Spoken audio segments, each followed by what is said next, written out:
Македонска каменица со повик до фирмите, итно да направат и да достават попис на се што имаат.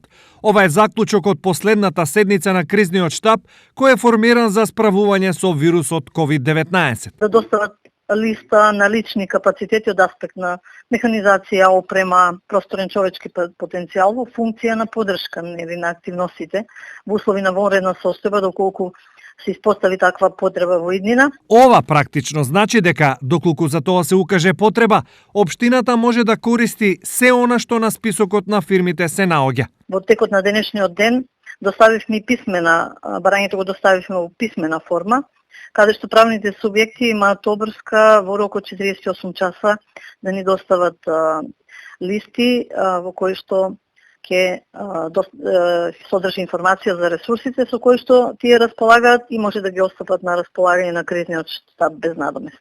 Ова практично значи дека доколку има потреба, државата може да дојде во секоја фирма и секој дом и имотот на фирмата и личниот имот да го користи за државни цели.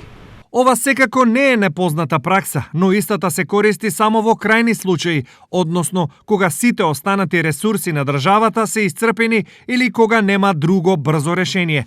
Во меѓувреме се зголемува бројот на советници кои се откажуваат од советничките паушали.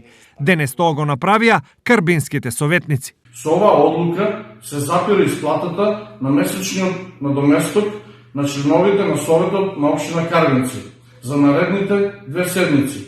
Оваа одлука се однесува на сите членови на Советот кои имаат засновано редовен работен однос, а нема да се применува на членовите на Советот на општина Карбинци кои се невработени. Средствата ќе бидат уплатени на посебна сметка и ќе бидат искористени исклучиво за справување со кризата предизвикана од коронавирусот. Претходно тоа го направија советниците од Делчево и Штип.